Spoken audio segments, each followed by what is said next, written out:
I think the fourth official on that occasion maybe got just a little bit too excited. Must have known that the Masters is around the corner. If he was sort of in a team that was motoring and doing well, imagine what he's capable of. I feel like they're lucky to be in a finals position. Hello and welcome A-League fans back to the A-League downloads presented by Isuzu Ute. We had a little break, but we are back, people, and we are happy to have a big show today. It is going to be a big talking point around some key games. Macarthur topple the Jets. Wellington get their first win in Melbourne in 9 years. Can you believe that? And Patrick Kisnorbo has finally taken charge of Sydney FC. I'm your host, Jake Barker-Daish, and joined, as always, over 50 caps for the Socceroos, Archie Thompson. Jakey. Over 100 for Denmark. Thomas Sorensen. Guys, big episode. Looking forward to it. Yeah, great. We've seen the run into the World Cup and a few things, but now we've got the run into the finals, and there's plenty going on in the A-League. Yeah, and a lot to kind of go through in regards to who's going to finish first. That's up for discussion, and definitely sixth as well in this episode. But Archie, I guess we'll start with you on some bangers of the week because, maybe Thomas. We'll start with you because that's what we spoke about backstage. But Auglah, he's been lighting up the league since he's come in, and this was a wonderful free kick, Thomas. Yeah, we've had him on the show plenty of times. You know, he's the man for the spectacular. And this is another cracking strike.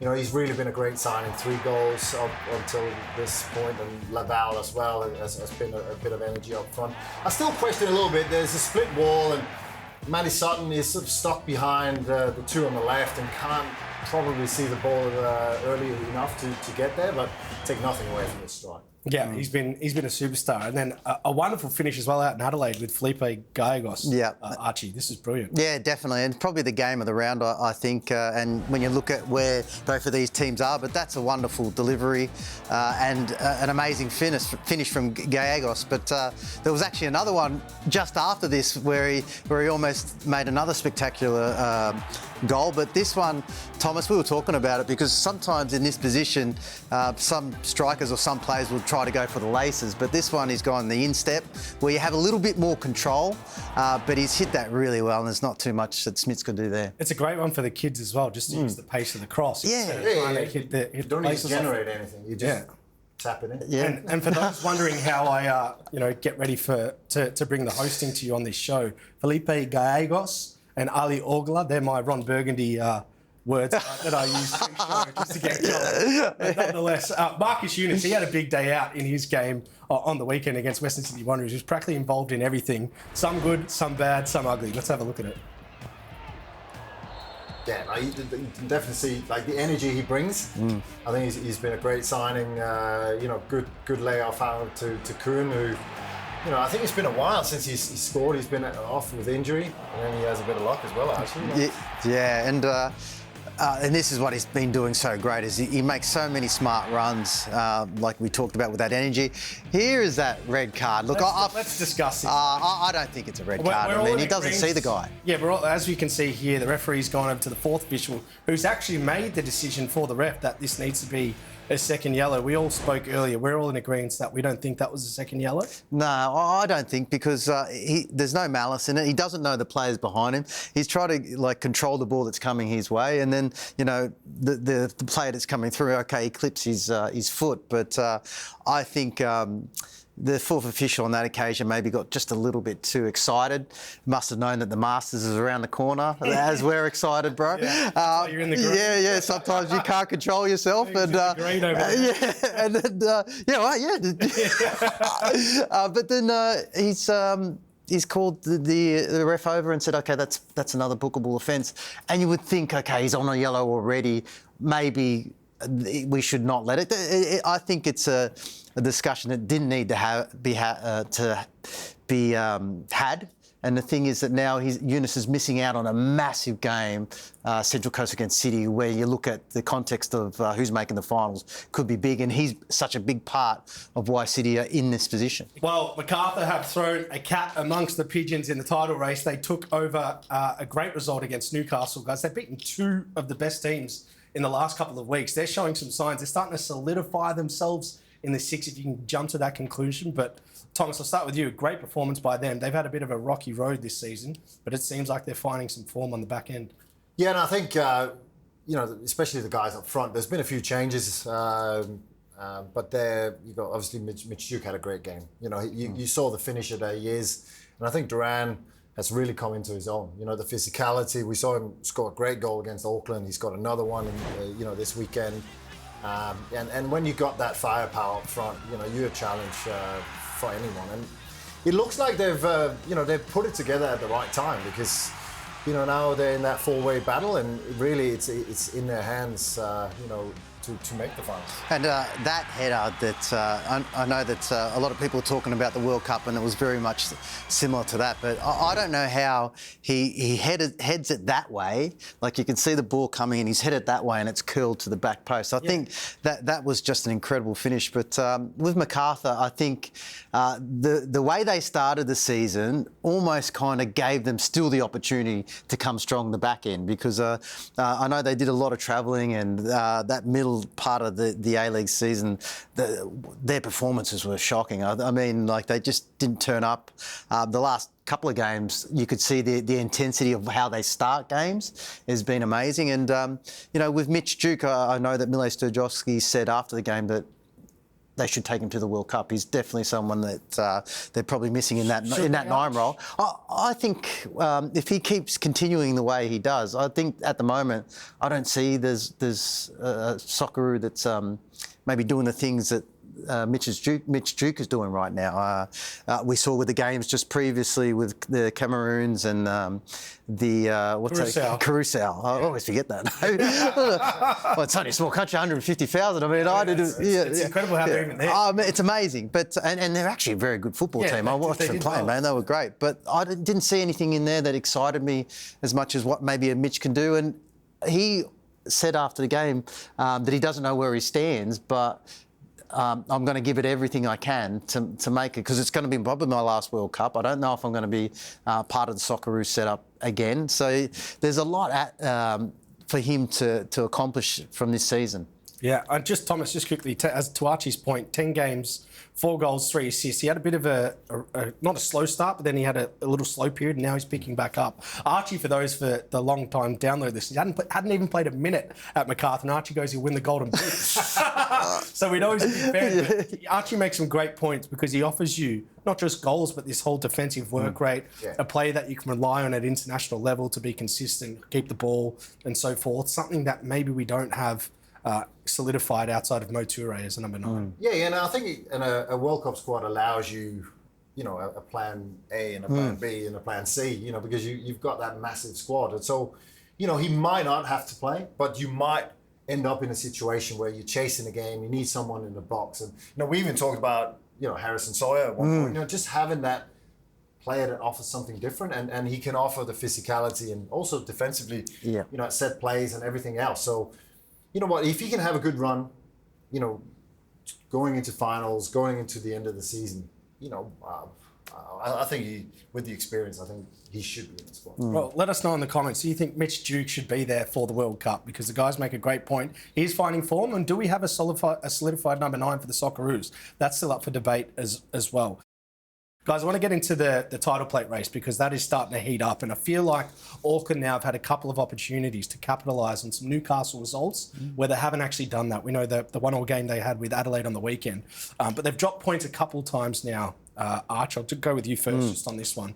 I mean, where do you think they are? Because we know how strong they are. Are they sort of tapering for the finals and preparing for what they went through last year, where they're almost perfect and they had one bad game and they were out? I mean, what's sort of your feeling with them? Well, this is where I think where Mills is going to be tested as a manager, because there's been amazing season for these guys, like incredible. But now, when it comes to the pointy end of the season, when the real stuff starts to happen, and because they're very close to winning a minor premiership, where they haven't done that in a long, long time. So there's a lot of expectation that maybe these younger players are starting to feel, because I don't know if it's the sort of football we've seen Newcastle play the last couple of weeks. I think Clayton Taylor's been a massive loss for them. Huge. Yeah, with the way that they go forward. I know that they rested a couple of players. Eli Adams didn't start against Dobson was coming back from the young Socceroos. So,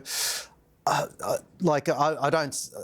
there's probably been points in the season where we think, okay, this young team, the wheels are probably just going to get a little bit shaky, but this is where you'll get tested. And I still feel like the football that they play is, worthy for them to keep going and hopefully get a minor premiership, because Auckland are close, Adelaide are close. There's a number of teams that could really pip them, but one more good result, and they're there. Yeah, and just to go through their run home, right? Newcastle's run home. They've got Adelaide at home, Melbourne Victory away, Central Coast at home, Auckland's run home, Melbourne Victory at home, Central Coast at home, Sydney away. Some massive games for both, with a lot on the line. And we're also very much a show where we tend to contest some referee decisions, saying, why was that a red? Why was that a yellow? Well, it's not too many times we're saying, how did this not get a red card? And this was a challenge on the weekend with Hiroki Sakai that brought a lot of controversy, a lot of heated emotions. Let's have a look at this, Thomas. I mean, this was a double-footed lunge off his sort of feet. It's caused a melee. The melee's actually caused more of a sanctions than the actual tackle itself. Yeah, it seems like this tackle just gets forgotten a little bit in the whole thing. And he's lucky not to injure the player. I think it was, and he follows through as well. And there's no need for it. It's and then why is it not looked at by the apparently everyone thought that was the tackle that people were looking at, and then the referee was given the melee, and then there was a Gallegos or was it Guillermo who raised his hand, and really, who cares? There wasn't any punches thrown or anything, and and then this gets missed. Now, we're talking about a safe game. We're talking about protecting players, and then we already touched on Marcus Younis sending off, and then this is what gets lost. I don't get it. I mean, Arch, for you, is that a straight red? Are you content with a yellow card there? I think that's a red. The ball's away from him. He's like lunged out. His studs are up. He's in the air. These are ticking every single box for me to go. That's a red. And that could really damage you. And I think there was some footage, or someone said that Sakai after the game went to the Reds fans and said, "Look, I'm sorry for the tackle," or might have apologised to the players. Maybe I'm making this up. I don't know. But I heard that was the case. But I don't understand how a VAR is looking at the melee and not going, okay, you should be looking at that tackle. It's ridiculous to me. And the VAR's usually looking at everything. Yeah. And the Sakai's not a dirty player at all. And look, there's probably moments in a football match where you lose your head for a split second, because I don't see him making challenges like that very often. But Yeah, well, let us know again in the comments. Was that a red? Mate, that thing's going to blow up for sure. Yeah, he did get a yellow, but the melee was what was reviewed on the VAR. We think that one should have been a red here at the download, that's for sure. I'll tell you what was a stun for all of us at home was Wellington getting their first win in Melbourne in 9 years. This is an unbelievable turnaround they've had under Chris Greenacre, guys. 3 wins, 1 draw, 1 loss. We've got to talk about them because they've never beaten Melbourne City under the term Melbourne City. This is Khartoum's goal, and it's the first time in 9 years they've beaten Melbourne Victory, but I thought they were brilliant, Thomas. I thought they fully deserved the win. Victory wasn't quite at the races that Wellington produced all their chances. Great to see a fellow Norwegian, or at least a Scandinavian, getting on the score sheet. And he's been good. Like, he's come in, he's got a bit of experience, and I think him and Esse has got a good partnership up there. And I love what Greenacre has done. He's come in, he's changed the formation a little bit. He's playing 4-4-2. Najarin has come in and played a role. Nagasawa, and then they're just pretty solid. And then that's it's been a bit of a turnaround for them. And now, I look at those 3 or 4 teams that could be in the playoffs, in the finals, and to me, they probably look at least one of the strongest. Yeah, I totally agree. Yeah. So and they're playing well. Yeah, I think the last 3 weeks especially amazing.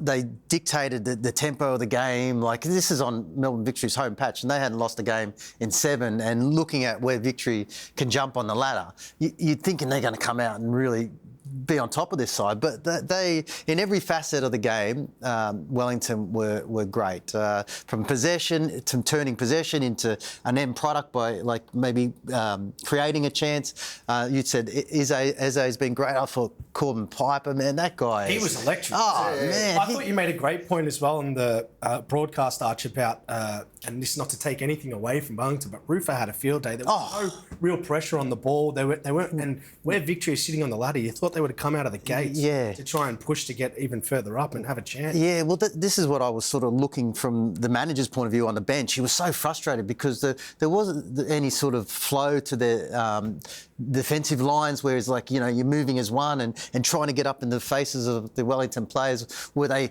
weren't able to just easily pass. Hasn't that been the story of Victory? It's like you know, one week they look like, you know, they're a shoe-in for winning the grand final, and then the next week, all these questions and, you know, where are they? And, oddly enough, that's what probably makes them dangerous in a final series. Of course. But the way they set up was like they were playing away from home almost, very pragmatic and they're coming off two like 4-1 victories, two of them, and then best form in the league. Yeah, and one thing they did really good, and we talked about it in the game, was that they blocked up the middle of the park, so Mata wasn't able to get on the ball, and he hurt his shoulder or his arm early on in the match. I think that really hampered him for the match. But the wide players weren't effective as they usually are. But credit to Wellington, I thought they were outstanding in every part of the game. Yeah, Arch, because we want to talk about the top six, and we're going to have a little game here of predicting what's going to be very hard to predict with who will actually finish sixth. Now, we've got Macarthur sitting in 6 on 31 points, Wellington just below them, 1 point behind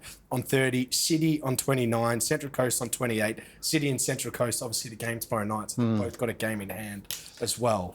Wow, it's a hard one. Look, if I could pick any of the teams, I can't pick one of them, to be honest. Like Macarthur, City, I don't think Central Coast. Is it easy to say who won't make it? Yeah, that's probably a bit better. And look, I'm a fan of where Central Coast are, and I hope they prove me wrong, and I hope I'm wrong. I just, maybe that their luck might have just run out a little bit coming the back end. But hey, football is a funny game. They could make the 6 and all the other ones go. It's simple as that. Well, Thomas, I'll start with Melbourne City with you because we know they're your team. But are they a chance, do you think? Are you on Archie's side with the fact that Central Coast might not be a chance and City is? I think City is definitely a much better chance. I still see them a bit vulnerable. You know, we're going to touch on the game against Western Sydney, and they started really poorly. There are some things that are, you know, pulling my mind in the wrong direction. You know, but then, you know, they for the first time in a long time managed to score a few goals, which was great. And Marcus Younis, Andreas Kroon.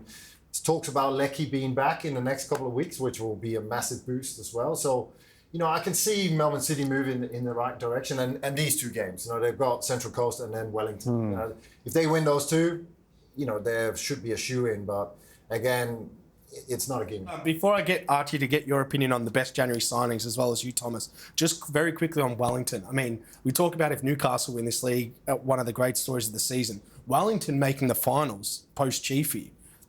That's almost going to be up there as a potential story. Is that a reality with their run home? They obviously play City away, Western Sydney Wanderers at home, and Macarthur away. Relatively tough fixtures, but very gettable as well. Yeah, if they perform like they did against Melbourne Victory, and it's going to be tough for them because they have to hold that intensity the way that they play for those 3 games. But the confidence they get from this Victory game, they're a good chance. I really was impressed with them. Like I said, the way they defended, the way they were comfortable on the ball with possession, they just need to keep doing the same. Yep, guys. Well, now we've got to get into who's been the best January signings. Now, we're going to have our own opinions on this. For all those watching, let us know in the comments who you guys think, because we do want to hear what you have to say. There's actually quite a lot of options that have been performing quite well, which shows how important the January transfer window can be. Archie, we'll start with you. I mean, who stood out for you across, I guess, the wide variety of players that we can mention here? We've got Duke, we've got Ali Auglah, we've got Marcus Younis, you've got Ryan Fraser, just to name a few. There's more than that, though. Yeah. Believe it or not. Yeah, look, there's been amazing contributions to players that have come in. Younis is a good one, but Auglah, I think, you know, coming from the NPL and being sort of thrusted into this Central Coast side, I think he's added a lot of energy. He's added some goals. He looks comfortable. and he'll only get better in the environment. So he's probably one, but there's a lot that are really good. Thomas? Yeah, no, I love the Marcus Younis story. I think it's great to see. We obviously had an influx of players coming from abroad trying to get in the Socceroos squad. He's struggled a little bit in Denmark and come back, but the energy, the power, the output. He's got 4 goals and 5 assists. He's produced in the Asian Champions League. And it'll be sadly missed for Melbourne City tomorrow, because I think you're looking at how the team plays. He's probably more than Asani. You would have thought that he was the one, and Younis could probably play a part, but it's been the opposite. He's the pick of the bunch. Yeah, definitely. Yeah, and he's you're always looking for those January players to make an impact, and he's in my view he's probably made the biggest impact of all the players that we've seen signed. So. We'll see how they get on with him, without him tomorrow. Yeah, surely Melbourne City's throwing the kitchen sink at getting that overturned, by the way. I mean, for how good his form has been, I mean, I don't see how he's going to miss that game based off that tackle. Yeah, I don't know exactly what the rules are, but if there is a slim of hope, of course you throw it in. Yeah. It might be short notice though. It's Easter, Public we're not working.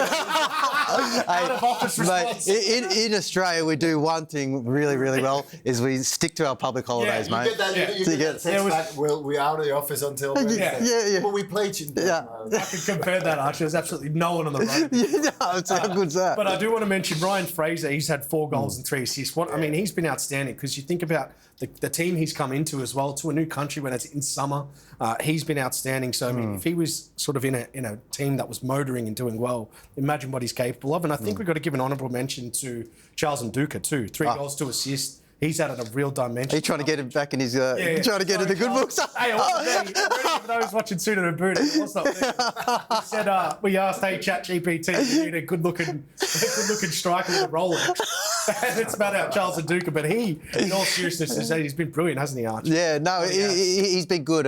But this is the funny thing about Melbourne Victory is with that 9 role, is that when maybe Nduka's kind of slipping in form or doesn't look as influential in a game, Vergus comes on and lights it up. Then he gets to start, and then he'll start for a few, but then the form will dip, and then Nduka. So it's, I think he's done well when he's there. Just a bit more consistency, I would say. Yeah. From both of them. Oh, guys. yeah, I agree. I agree, definitely. We've got to talk about what was a big change. We're not necessarily going to talk about Ufuk Talay going to the other side, but we are going to spend some time talking about Patrick Kisnorbo. Thomas, maybe we'll just quickly start on the 0-0 draw, because somewhat a relatively even game when it came to possession, but the front third was kind of, not really apparent for Sydney FC in this one. Yeah, I think it was a little bit subdued the first start. Yeah, I think, Brisbane will be really disappointed not winning this one. They had that golden chance late on, but I thought in general they had by far the most chances. Kisnorbo made a few changes, a few of the young players. Champosano was on the bench, Kispe was on the bench. So there was he tried to throw a few young players in there, but it'll be interesting to see what he'll be judged on. They've got obviously a great chance for finals. Look to be in finals. What do you think, Archie? What is the KPI? What does he? He's obviously signed until the end of the season. But to your point, Thomas, what does he have to do to keep his job? Is that your question? Yeah. Oh, it's very weird that an interim sort of set up for a person of Kisnorbo's quality in the league. To see what actually, what is the deal? Because in my mind, if I was Kisnorbo, I wouldn't sign on if I knew that I was very limited. Had a limited chance to get the gig next year. So surely he's been given some sort of criteria that say, okay, if you get this or if you do this, okay, we'll give you whatever a 2-year deal or something after. Yeah, well, I feel like that he needs to probably go deep into the finals and have a good run, and then see where it happens. Maybe you're right in saying that they've already had the conversation with him, saying this is the what you need to do. But watching that Sydney FC team, and they keep saying that they are great on paper. There's some good footballers there, but I watch their football and I'm like, I feel like they're lucky to be in a finals position.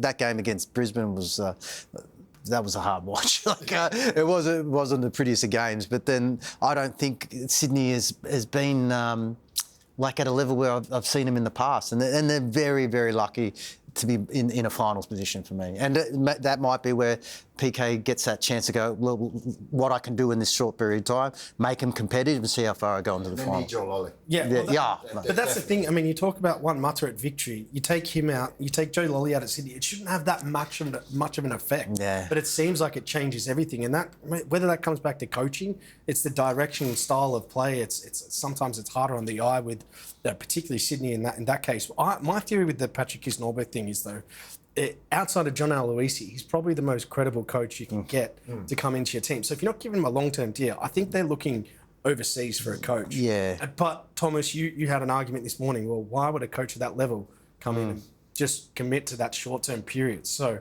I guess that's the debate. What way they're going to go here, but. Yeah.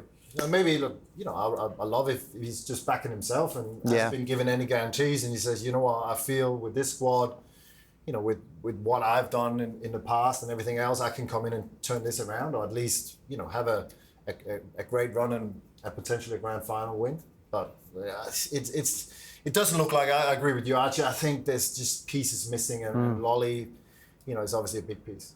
Just quickly before we get on the Ninja A-Leagues, Archie, is there an obvious change for Sydney FC just to go up a gear in these last few games for you, just to take them sort of out of the run-of-the-mill performances and actually fulfil their potential? It's hard for me to see it at the moment. What they can do, I think they just need to start getting results. Look a bit more confident and have some kind of structure. It'd be hard for PK to come in a short period and try to turn something around. But what PK can do is bring the energy out of players and really get the best from them, as we've seen through Melbourne City, that short time at Melbourne Victory. But man, they need to turn a lot of things around for that to be competitive in finals football. Yeah, well said. But they've got experienced players too. So. Well, they do, right? All over the park. And they've got some great young ones as well. We can't forget about them. Let's get into the Ninja A-Leagues, because an Alicia Woods Olympico and a 94th minute save, I should say, from goalkeeper Chloe Lincoln have propelled Brisbane into the Ninja A-League finals, which is going to be coming to you in a couple of weeks' time. Lincoln, who's played 2 games in the Asian Cup and used to play for Canberra, saved a penalty in the 94th minute. This is the Alicia Woods Olympico. Yeah, absolutely incredible. We're seeing all Olympicos all over the place, guys. Yeah, it shows you make it hard for the keeper. You've sort of condensed that area, and it is hard. But this is obviously the penalty. Thomas, take us through this. Here's the penalty. Let's have a look at. You know what? It's a great save. Everyone will say perfect height and everything else, but she guessed right, and it's a keeper in confidence. Having played at the Asian Cup, I thought she did well, and again, will be very important for Brisbane going into finals. Yeah, and congratulations to Brisbane on making finals. They're going to be playing Adelaide in the elimination final, Archie, at Spencer Park on the 25th of April, which, oddly enough, the Matildas have a FIFA series in Kenya coming up, and the young Matildas have an Asian Cup in Thailand. So they're on international duty, which is why there's a bit of a delay. But the final series will start on the 25th and 26th of April, elimination finals, followed by 2-legged semi-finals and a grand final. So I believe we've got Melbourne City and Wellington who are already sitting in the semi-finals. Well, for everyone who watches the download every week, you know that the fan questions are one of the main parts of the show, the A-League downloads. We put up a story every Sunday on the A-League channels, so you can ask me and the panel any questions you like. We have some pearlers today, and this one is from another, curly account here, C.1.B311. Why? Reveal yourself. What's going on here? It's all burnout. Why do they have such an alias? Like they're in the CIA. Could we see a new rivalry brewing between Auckland and Adelaide, guys? This is obviously, subject from the heated push and shove after the Sakai tackle. We saw Gallegos going hard at a couple of players as well. What do we feel on that one? Yeah, there was something early in the season as well. Again, the more rivalries we can get, it's hard to call it it's a rivalry at this point in time. I think they're both, good teams competing at the top. They've got fiery managers, and you know what? It's been tight games. So it's always been on a knife's edge, I think, this season, and it's great viewing. Yeah. But, yeah. you know, I don't know, rivalry. Yeah.